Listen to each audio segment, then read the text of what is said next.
ज़िंदगी खेलती उसी के साथ है जो खिलाड़ी बेहतरीन होता है। दर्द सबके एक से हैं मगर हौसले अलग अलग होते हैं। कोई हताश होकर बिखर जाता है तो कोई संघर्ष करके निकल जाता है।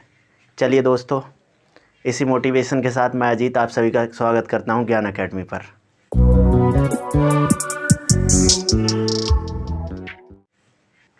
दोस्तों, पिछली कक्षा में मैंने एक आपको होमवर्क दिया था, जो है यदि 117 को ए, बी और सी में 1/2 अनुपात 1/3 अनुपात 1/4 के अनुपात में बांटा जाना था, पर गलती से इसे 2:3 अनुपात 4 के अनुपात में बांट दिया गया।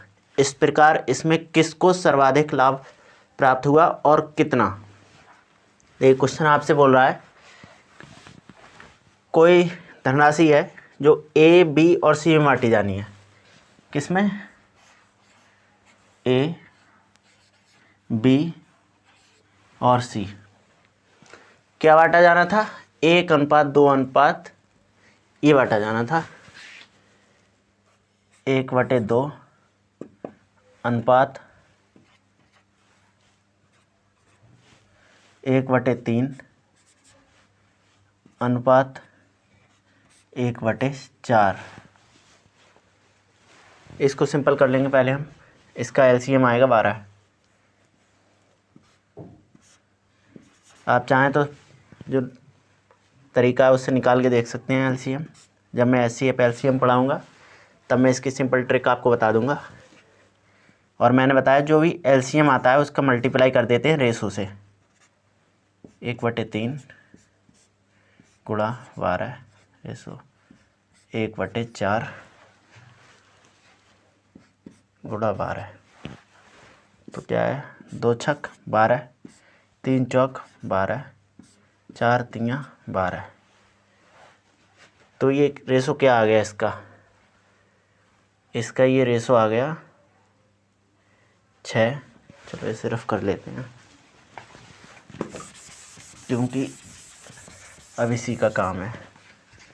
ये आ गया रेशो 6 रेशो इधर 4 रेशो 3। ये सॉल्व करके ये आ गया रेशो।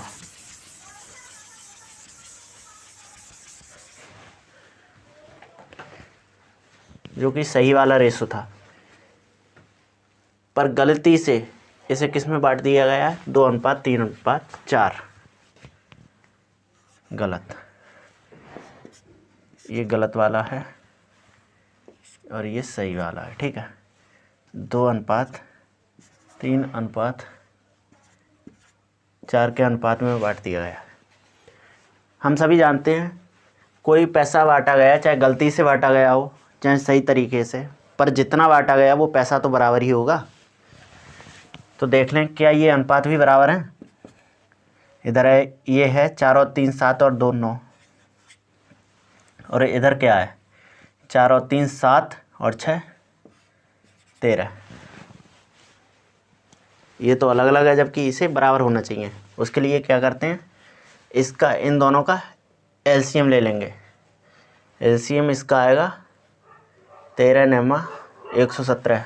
तो इस वाले में 9 से गुणा कर देंगे और इस वाले में 13 से, मतलब इस पूरे में 9 से गुणा हो जाएगा।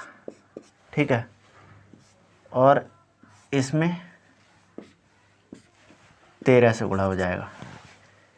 ये कितना आया गुणा करके देखो? 9 6 54 रेशो 9 चौक 36 रेशो 9 तियाँ 27। ये कितना आया? 13 दूनी 26 रेशो 13 तियाँ 39 रेशो 13 चौका 52। अब सवाल में दिया गया है, इस प्रकार इसमें किसको सर्वाधिक लाभ प्राप्त हुआ और कितना। अब देखो, ये गलत बटा है ना। अगर ये सही बटता तो इसे 54 मिलते, पर इसे 26 मिले तो इसे नुकसान हुआ है। ये 36 मिलना था पर इसे 39 मिले, इसे फ़ायदा तो हुआ है मगर 3 का। ये 27 मिलना था इसे, पर इसे 52 मिला, इसमें पूछा है सर्वाधिक लाभ, तो सर्वाधिक लाभ तो इसे ही हुआ, जिसे 27 मिलना था उसे 52 मिला है, तो कितने का फ़ायदा हुआ? 27 और 52 में डिफरेंस क्या है? ये है, इसे प्रॉफिट हुआ 25 का हुआ ना। ये कितना आया था? 193 में 117 होगा। अब यहाँ से कितने मनी हमें बांटना था? 117, तो इसका रेशो 117 एकम 117, मतलब इसका 1 गुना करेंगे, मतलब 2500 का मान क्या होगा? 25। तो सर्वाधिक लाभ प्राप्त हुआ और कितना, मतलब इसका इतना लाभ प्राप्त हुआ, और जो कि वास्तव में भी 25 है। ये इसका आंसर है।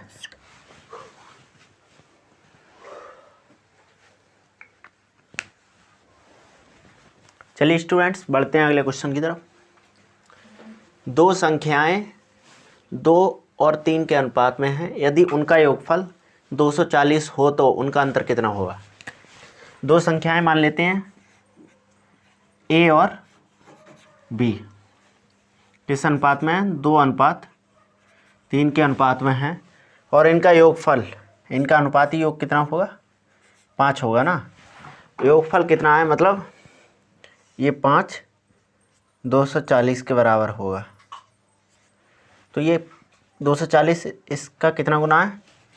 5 चौक 20, 5 अट्ठे 40, ये इसका 48 गुना है। तो उनका अंतर कितना होगा? तो इनका अंतर क्या है, इसी में देख लो। अंतर कितना है? 1। ये भी इसका कितना होगा? 48 गुना। 1 की जब 48 से गुणा करेंगे तो इसका आंसर कितना आएगा? अंतर, ये भी 48 आएगा।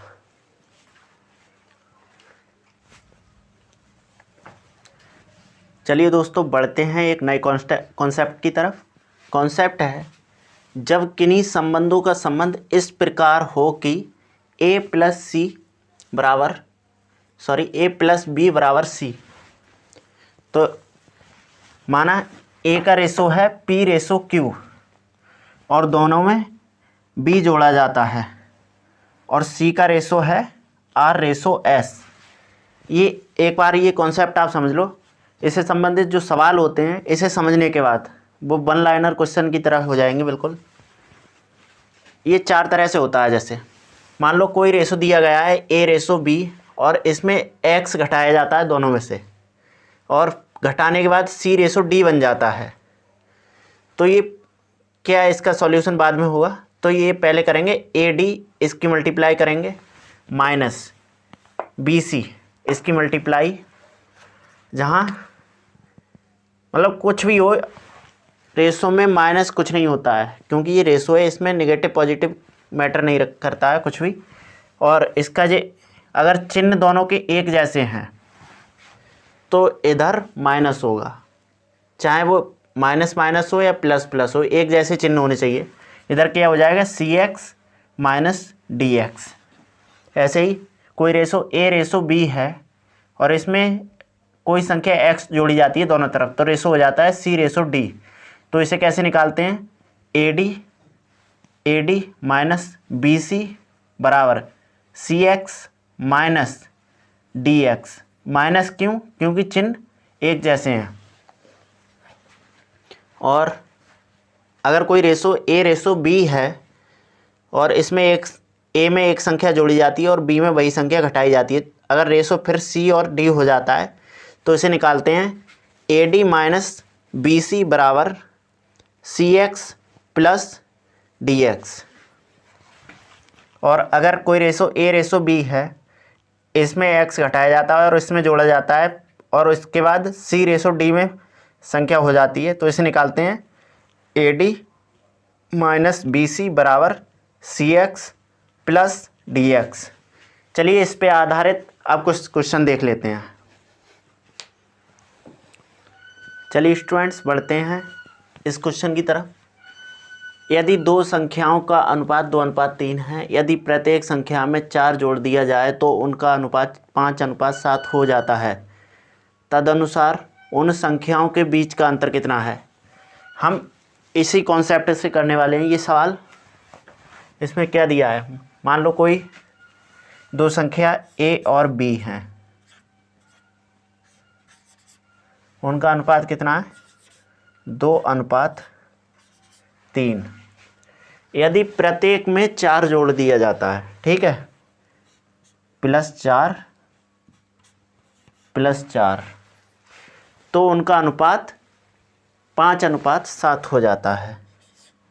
5:7 हो जाता है। तदनुसार उन संख्याओं के बीच का अंतर निकालिए। अब इनके बीच का अंतर निकालना बहुत ही आसान है।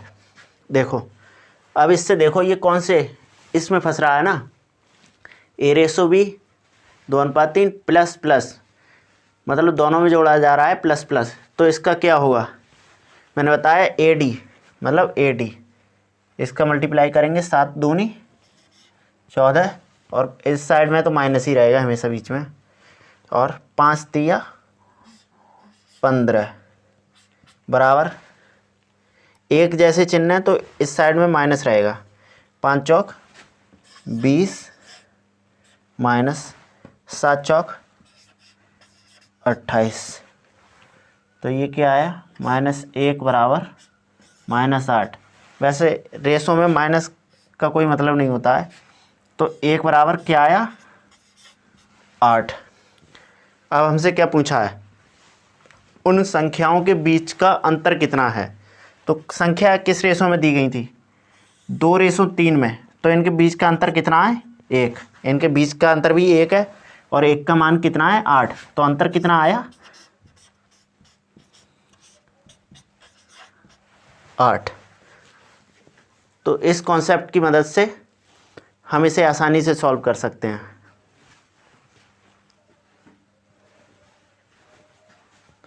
चलिए स्टूडेंट्स, बढ़ते हैं अगले क्वेश्चन की तरफ। इस क्वेश्चन को भी मैं इसी कॉन्सेप्ट से करके दिखाऊंगा, और 1 लाइनर क्वेश्चन की तरह ये आपको लगेगा बिल्कुल। पहले समझ लेते हैं। यदि a और b के पास 2:1 के अनुपात में धन है, यदि a b को 2 रुपये दे देता है, ध्यान से सुनना, तो ये धन उनके पास 1:1 के अनुपात में हो जाता है। प्रारंभ में उनके पास कितना धन था ये हमें मालूम करना है। तो शुरू से क्वेश्चन शुरू करते हैं। a/b किस में था 2:1 के अनुपात में था, ठीक है। a b को 2 रुपये दे देता है, a b को 2 रुपये दे देता है, तो मतलब b को 2 रुपये मिल गए, और a ने दिए हैं तो इसके पास से 2 चले गए, ठीक है। ये धन उनके पास कितना हो जाता है अब 1:1 के अनुपात में हो जाता है। अब हमें निकालना है प्रारंभ में उनके पास कितना धन था। तो ये कौन से कॉन्सेप्ट से हो गया, माइनस और प्लस आ रहा है ना, प्लस माइनस या माइनस प्लस, किससे होगा इससे। अगर दो तरह के चिन्ह हो तो बीच में प्लस रहता है, इस साइड में तो वो कॉमन ही है, माइनस ही रहेगा, और मल्टीप्लाई भी सेम है। देखो 2 एकम 2 माइनस 1 एकम 1 बराबर, दो तरह के साइन है ना, 1 दूनी 2 प्लस, ये चिन्ह नहीं लेना है, इस क्वेश्चन में चिन्ह नहीं लेते हैं रेशो में, ठीक है। 1 दूनी 2,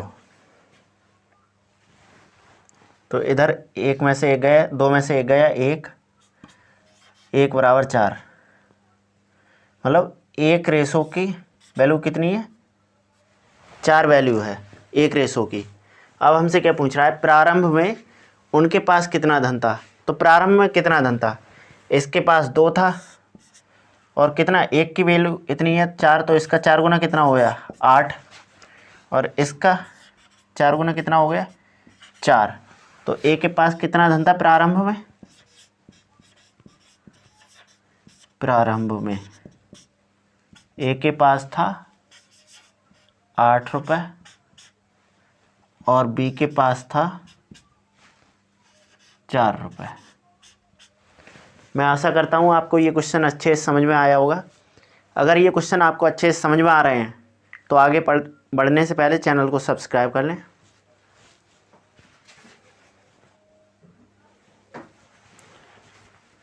चलिए स्टूडेंट्स, बढ़ते हैं अगले क्वेश्चन की तरफ।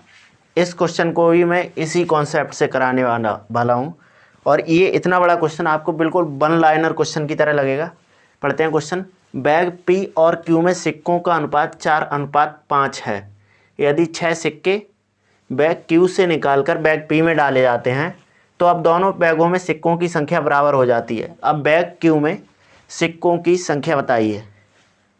ये वैसे आपको कठिन लग रहा होगा, अब देखिए जादू क्या है। बैग P और Q है ना, शुरू में अनुपात कितना था, 4:5। ठीक है, यही था। यदि 6 सिक्के बैग Q से निकाल कर, मतलब इधर से निकले हैं तो इधर माइनस होंगे, बैग P में डाले जाते हैं तो इधर प्लस हो जाएंगे। ठीक है, अब दोनों बैगों में सिक्कों की संख्या बराबर हो जाती है, मतलब बराबर 1-1 मान लो, क्योंकि 1-1 बराबर हैं। अब क्या निकालना है हमें, अब बैग Q में सिक्कों की संख्या, मतलब ये निकलने के बाद बैग Q में कितने सिक्के बचे ये हमें पता करना है।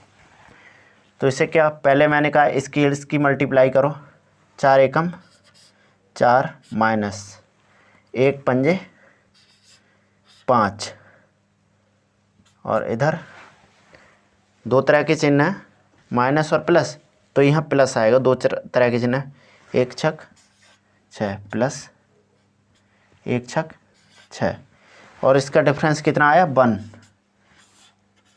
तो 1 कितने के बराबर है, 12 के बराबर है। सही है। अब हमसे क्या पूछ रहा है कि बैग Q में सिक्कों की संख्या बताइए। अब बैग Q में मतलब ये 6 निकलने के बाद, तो हम यहाँ से पता कर सकते हैं शुरू में बैग Q में कितने सिक्के थे, इसका 12 गुना, तो इसका 5 का 12 गुना कितना हो जाएगा, 60। शुरू में बैग Q में सिक्के थे 60 सिक्के थे, और इससे निकाले कितने गए हैं, -6, तो कितने बचे, 54।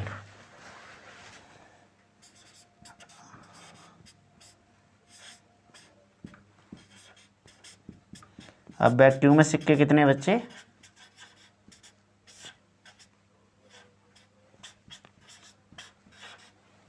54। मैं उम्मीद करता हूँ स्टूडेंट्स आप सभी को ये कॉन्सेप्ट बहुत ही अच्छा लग रहा होगा।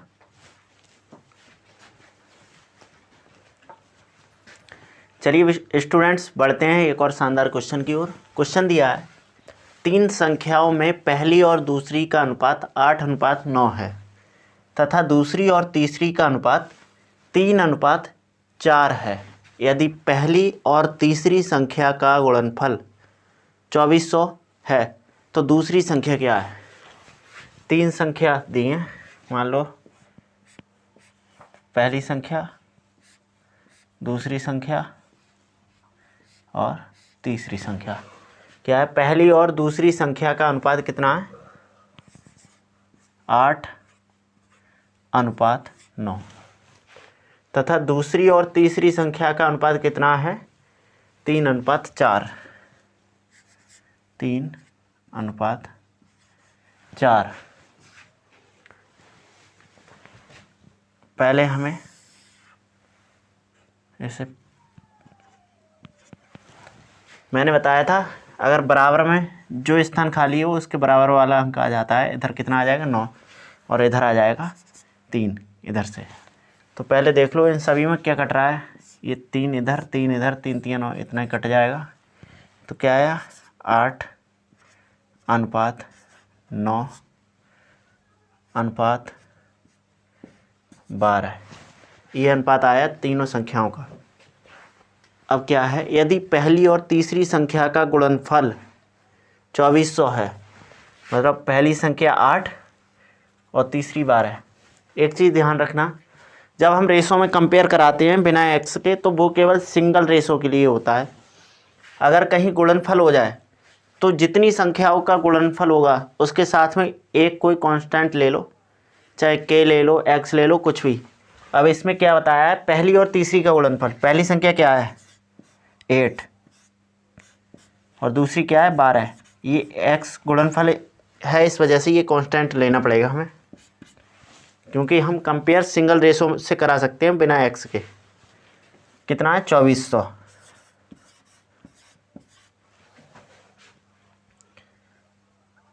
ये कितना हो जाएगा x स्क्वायर 2400 और ये 8 गुणा में भाग में आ जाएगा, 12 भी भाग में आ जाएगा। 12 दूनी 24 और 8 से ये 25 आ जाएगा।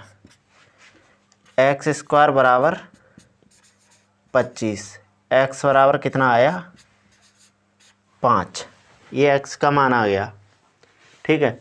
तो दूसरी संख्या क्या होगी, अब दूसरी संख्या का रेशो क्या है 9 है ना, तो इन सब में ही हम x मान सकते हैं, क्यों किसी रेशो में किसी से गुणा किया जाए, किसी से भाग, कोई दिक्कत थोड़ी नहीं है। तो ये दूसरी संख्या क्या है 9x और 9 में x का मान क्या है 5। जब इसका मल्टीप्लाई हो जाएगी कितना आया 45।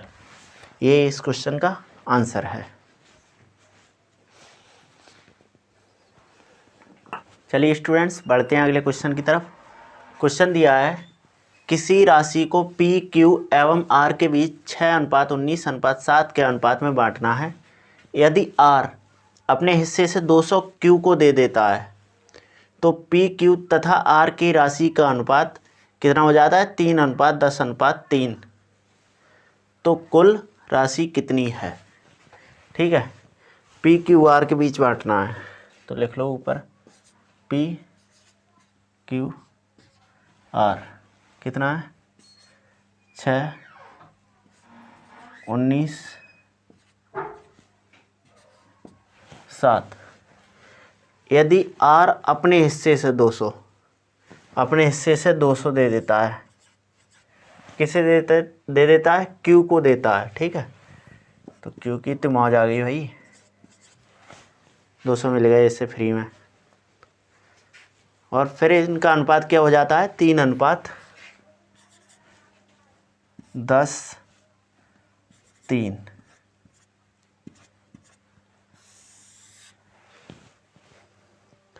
तो कुल राशि कितनी है, कुल राशि। अब देखो पहले तो हम इसमें वही अपना कॉन्सेप्ट लगा देंगे। ये कितना 19 थी 57 माइनस 10 70, 2 साइन है प्लस आएगा, प्लस मतलब 13। इन दोनों को जोड़ देंगे 10 दूनी, ये 2000 आ जाएगा, हो जाएगा, प्लस 3 दूनी 600। इनका डिफरेंस कितना आया 13। और ये कितना हो गया 2600।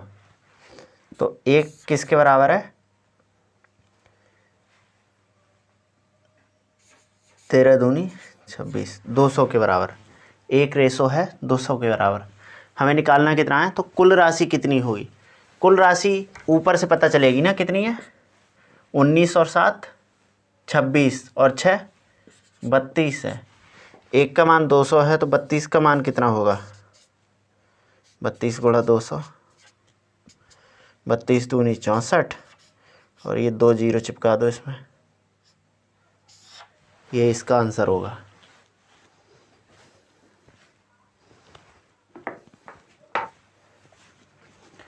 चलिए स्टूडेंट्स बढ़ते हैं अगले क्वेश्चन की तरफ। इसे हम बहुत ही प्यार में हल करेंगे। ए बी सी के वेतन का अनुपात क्रमशः 2:3:5 है। यदि उसके वेतन में क्रमशः 15%, 10% और 20% की वृद्धि हुई तो वेतन का नया अनुपात क्रमशः क्या होगा।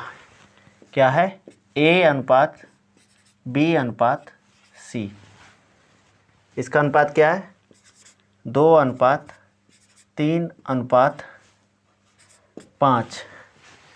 15%, 10% और 20%। अच्छा, इसे सिंपल करने के लिए मैंने एक चीज़ तो बताई, अगर रेशो में किसी चीज़ से किसी एक संख्या से गुणा की जाए या किसी एक संख्या से भाग की जाए पूरे रेशो में, तो कोई फ़र्क नहीं पड़ता है। इसे सिंपल करने के लिए हम 100 से मल्टीप्लाई कर लेंगे पूरे रेशो में, क्योंकि यह प्रतिशत है। अब प्रत्येक में वृद्धि होती है ना, इसमें हुई 15% की वृद्धि, प्लस 15%। तो आप एक बात तो आप सभी जानते हैं, जहाँ प्रतिशत का चिन्ह होता है मतलब उसके नीचे 100। 15 दूनी 30, 15 की इससे मल्टीप्लाई करो और इस प्रतिशत से ये 2 जीरो कैंसिल हो जाएंगे, ठीक है। तो कितना आया 30, और ऐसे ही इधर कितना है 10%। 10 तियाँ 30, और इस प्रतिशत से ये 2 जीरो कैंसिल हो जाएंगे, और क्या है 20%। 20 पंजे 100, इससे ये 2 जीरो कैंसिल हो जाएंगे, ठीक है। ये इतनी बढ़ोतरी हुई है, तो इनके नए वेतन का अनुपात क्या है, नया वेतन क्या हो जाएगा, इससे आप आसानी से निकाल सकते हो। 200 और 30, 230 अनुपात 300 और 30, 330 अनुपात 500 और 100, 600। अब देखो इस सब में क्या कॉमन है, जीरो तीनों से कट जाएगा, तो नया रेशो क्या हो जाएगा इनके वेतन का, 23 अनुपात 33 अनुपात 60। यही इस क्वेश्चन का आंसर है। बढ़ते हैं स्टूडेंट्स अगले क्वेश्चन की तरफ। अगला क्वेश्चन है, पी और क्यू की आय का अनुपात 3:4 है तथा उनके व्यय का अनुपात 2:3 है। यदि इनमें से प्रत्येक 600 की बचत करता है तो पी की आय है कितनी है। चलो माना पी और क्यू की आय कितनी है। पी और क्यू की आय का अनुपात है 3:4।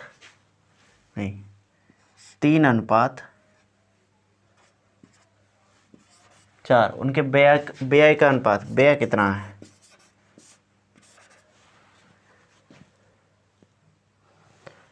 2:3 है व्यय का। इनमें से प्रत्येक की बचत, हम सभी जानते हैं, हम अपनी आय में से जो हमारी बचत है वो घटा देंगे, तभी तो हमें पता चलेगा हमने कितना खर्च किया है। 600 रुपये दोनों की बचत है, तो 600 घटा देंगे दोनों में से। अब अपने जो पहले मैंने शॉर्ट ट्रिक बताई कॉन्सेप्ट, उसी से इस क्वेश्चन को हल करेंगे। मैंने क्या बताया था, इसकी मल्टीप्लाइंग कर लेंगे, 3 तियाँ 9, इधर माइनस ही रहता है, 2 चौक 8 बराबर। अब इनकी मल्टीप्लाई, एक जैसे साइन है तो बीच में माइनस रहेगा, माइनस, और इधर एक जैसी संख्या है तो हम चाहें तो सिंपली इन दोनों का अंतर करके सीधे मल्टीप्लाई कर सकते हैं, नहीं तो ऐसे कर सकते हैं, 2 छक 1200 माइनस 3 छक 1800, ठीक है। एक बराबर कितना आएगा 600। रेशो में साइन से कोई मतलब नहीं होता है। तो पी की आय कितनी है, पी की आय कितनी थी, 3 थी ना रेशो में, तो पी की आय कितनी हो जाएगी, 3 गुणा 600 कितना ही हो जाएगी 1800। यही इस क्वेश्चन का आंसर है। चलिए स्टूडेंट्स बढ़ते हैं अगले क्वेश्चन की तरफ। अगला क्वेश्चन है, ए बी और सी की आय में 3:7:4 का अनुपात है और उनके व्यय में, व्यय यानी कि खर्च में 4:3:5 का अनुपात है। यदि 2400 की आय में से ए 300 रुपये बचाता है तो बी और सी की बचते हैं। ए बी सी की आय का कितना अनुपात है, ए बी और सी, इनकी आय में अनुपात है 3, 7 और 4 का, ठीक है। और इनके व्यय में क्या अनुपात है, व्यय, व्यय यहाँ लिख लो। व्यय में अनुपात है 4:3:5।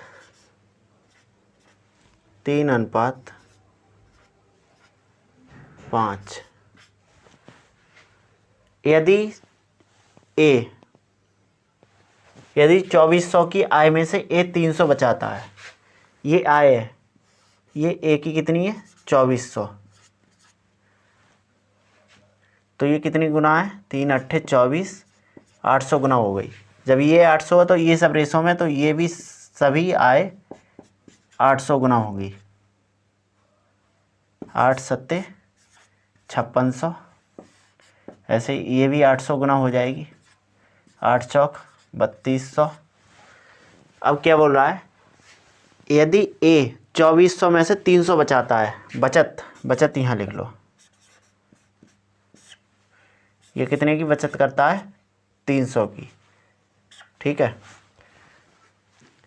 आय में से इतने जब बचत करेगा तभी तो पता चलेगा व्यय कितना किया है।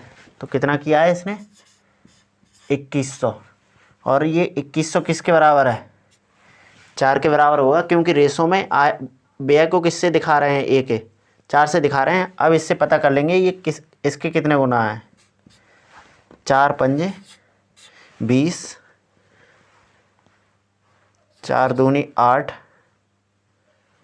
4×5=20, ये भी इतना ही गुना होगा, गुणा 525, 3×5=15, 3×2=6 और 7, 3×5=15, और ये भी 525 गुना होगा। 5×25 हासिल 2, 5×2=10 और 2=12, हासिल 1, 5×25 और 26, 125। अब क्या पूछा है, तो ए बी और सी की बचतें हैं, ये व्यय आ गया, ये इनकी इनकम आ गई, तो इन दोनों की बचत क्या आएगी, जो हमारी आय है उसमें से अपना खर्च घटा देंगे तो बचत आ जाएगी। तो बचत निकालने के लिए क्या करेंगे, बी की बचत क्या आएगी, बी की आय कितनी है 5600, खर्च कितना है 1575, कितना आया 5 2 0 4025। और ऐसे ही सी की बचत कैसे आएगी, सी की बचत आएगी, सी की आय कितनी है 3200, और सी का खर्च कितना है 2625, 2625, ये इसमें से हटाएंगे क्या आ जाएगा 5, हमें से 2 गए 7,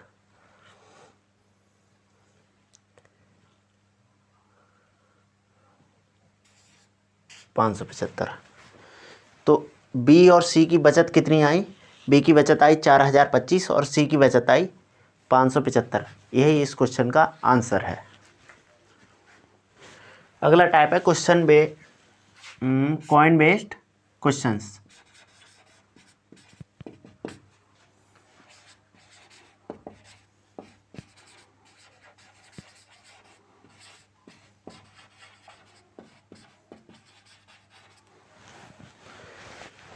कॉइन बेस्ड क्वेश्चन कैसे होते हैं, देखो ये किसी प्रारूप में ही दिए होते हैं, जिसे बोलते हैं डेनोमिनेशन, यानी कि प्रारूप में। प्रारूप से क्या मतलब है, मतलब 1 रुपये 50 पैसे, 2 रुपये 25 पैसे, ठीक है। ये पी पैसा है, ये तो रुपए का साइन ही होता है। अब मान लो नंबर ऑफ कॉइन्स, मान लो 1 रुपये के कितने सिक्के हैं 4, इसके 2,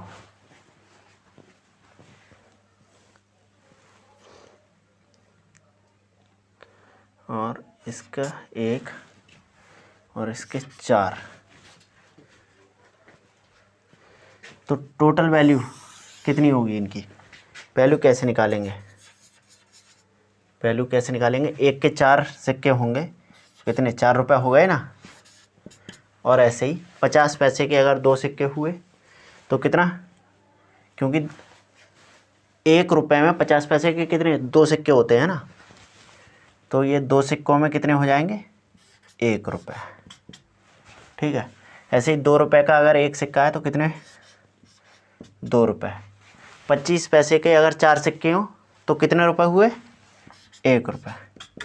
टोटल वैल्यू कितनी आई इसकी?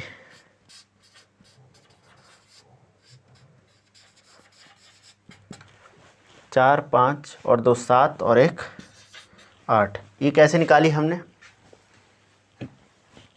चलो अगली बार उसमें बताता हूँ।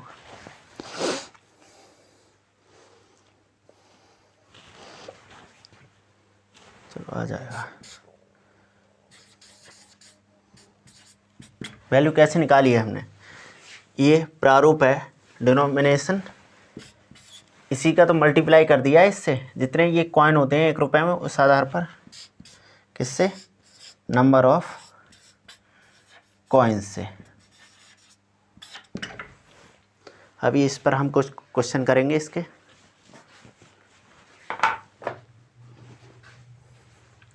चलिए स्टूडेंट्स, बढ़ते हैं हमारे अगले क्वेश्चन, और ये क्वेश्चन आज का आखिरी क्वेश्चन होगा। यदि 1 रुपये 50 पैसे तथा 10 पैसे के सिक्कों का अनुपात 3:5:7 हो तो 620 रुपये में सिक्कों की संख्या क्रमशः कितनी होगी? इसका डिनोमिनेशन प्रारूप कितना दिया है, किस तरह के हैं? 1 रुपये के सिक्के हैं, 50 पैसे के सिक्के हैं और 10 पैसे के सिक्के हैं। ठीक है। और सिक्कों का अनुपात, मतलब नंबर ऑफ कॉइन्स का अनुपात क्या है? 3:1 रुपये के 50 पैसे और 10 पैसे के सिक्कों का ये अनुपात है। अगर कुल रुपए 620 हो तो 620 में 1 रुपये 50 पैसे और 10 पैसे के कितने सिक्के होंगे, ये हमें निकालना है। ठीक है। तो हम कैसे कर सकते हैं? पहले इससे रेशो बना लेते हैं, पैसे में बना लेते हैं, क्योंकि पैसे का रेशो यहाँ पैसे में है, अगर मैं रुपए में करूँगा कन्वर्ट तो थोड़ा डिफ़िकल्ट लगेगा, इसलिए रेशो इन पैसा। ठीक है। 1 रुपये में कितने? 100 पैसे होते हैं, तो ये कितना हो गया? 300। इसकी मल्टीप्लाई कर लो, ये कितना हो गया? 250। और ये कितना हो गया? 70। ये पैसे में रेशो हो गया इसका। ये टोटल कितना आया? कितने कॉइन है? 300 और 200 500, 550 और 70 620। 620 पैसे ये कितने के बराबर है? 620 रुपये दिए हैं ना। 620 रुपये, 2 जीरो और बढ़ा के इसे भी हम पैसे में कन्वर्ट कर लेंगे। 620 पैसे से ये कैंसिल हो जाएगा, तो 1 पैसे के कॉइन किसे बताएगा? 100 को। 1 बराबर 100। अब हमें क्या निकालना है? अब हमें नंबर ऑफ कॉइन्स निकालने हैं ना। तो नंबर ऑफ कॉइन्स ये रेशो है, इसी में 1 का मान है 100, तो ये कितना हो जाएगा? नंबर ऑफ कॉइन्स कितना हो जाएगा? 3 की जब 100 से गुणा हो जाएगी कितना हो जाएगा? 300। 5 वाले में 500 और ये 700। ये कौन से होंगे? ये 1 रुपये का सिक्के 300 होंगे, 50 पैसे के सिक्के 500 होंगे और 10 पैसे के सिक्के कितने होंगे? 700। यही हमें निकालना था कि 620 रुपये में 1 रुपये 50 पैसे और 10 पैसे के कितने सिक्के होंगे। स्टूडेंट्स, मैं आशा करता हूँ आज का ये चैप्टर आपको बहुत पसंद आया होगा। इसकी अंतिम क्लास हम कर लेंगे और इस क्वेश्चन से, इस चैप्टर से रिलेटेड अगर आपका कोई भी डाउट हो तो उसे कमेंट बॉक्स में ज़रूर लिखें, मैं उसका समाधान आपको ज़रूर बताऊंगा। पर जाने से पहले यदि आपने हमारा चैनल सब्सक्राइब नहीं किया है तो उसे सब्सक्राइब कर लें। मिलते हैं स्टूडेंट्स कल एक नई क्लास में, तब तक के लिए बाय बाय।